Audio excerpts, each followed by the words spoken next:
Oh well.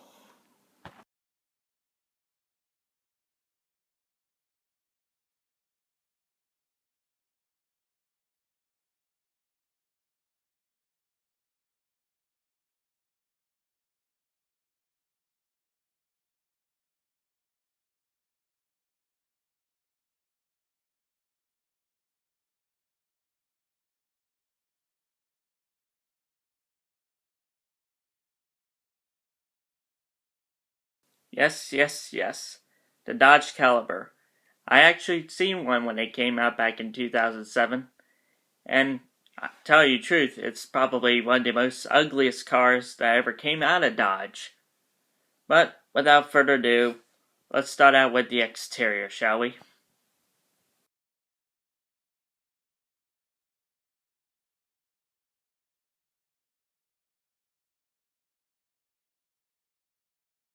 Now, I can't do this by myself, so I need the help of one good person that's German, but also knows the automobile industry.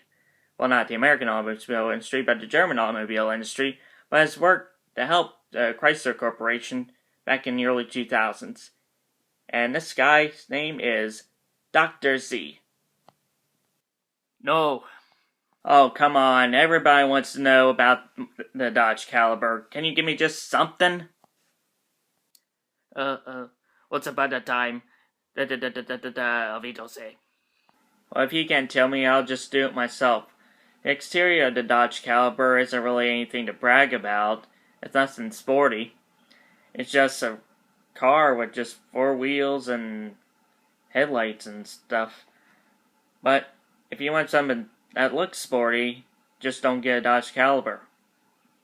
Now on to the interior of the Dodge Caliber.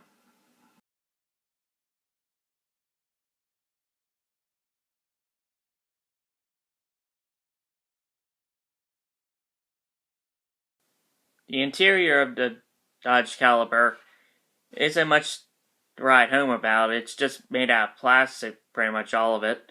But one good thing maybe is just the glove compartment, which has like a small little cooler, and you can put drink bottle waters and stuff.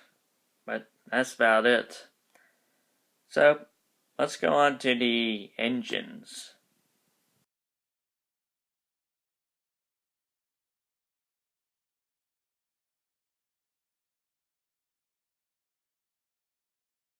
The engines of the Dodge Caliber range from either a 1.8 liter four cylinder to a 2 liter point four cylinder or a 2.4 liter four cylinder. All three of these engines are called world engines, but I'm not sure what's so world about them. So, and some of them are carryovers, and some of them are even used today. Even the 2.4 liters used in other Dodge products, including the Dodge Journey, which is their base motor. But I guess that's how they save money. So, on to the transmissions.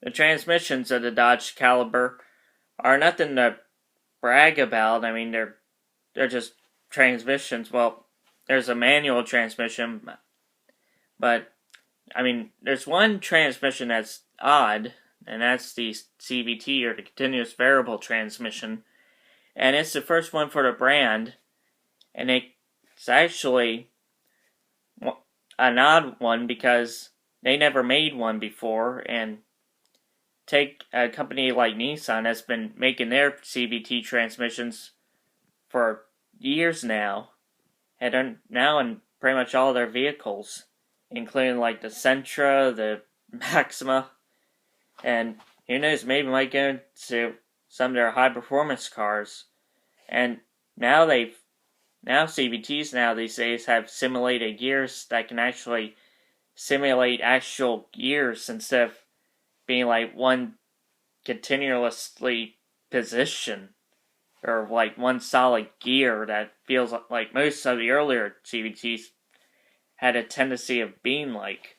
So I think Dodge back in the day had didn't really thought through on how to use a CVT, but it's something that they've learned from, I guess. Thanks for watching this review of the Dodge Caliber.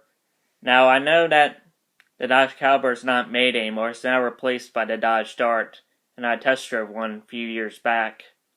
And let me say, it's a lot better than the Dodge Caliber itself, but I own a Volkswagen, well, basically because every Dodge Dart I came across was so expensive during that time. So, I had to get something that I can actually afford. But, all in all, I'm happy with what I'm now driving with. And if you own a Dodge Caliber, do yourself a favor. I mean, if you like leaving it stock, leave it stock. But if you're just tired of driving it like it is, by all means, fix it up a little bit.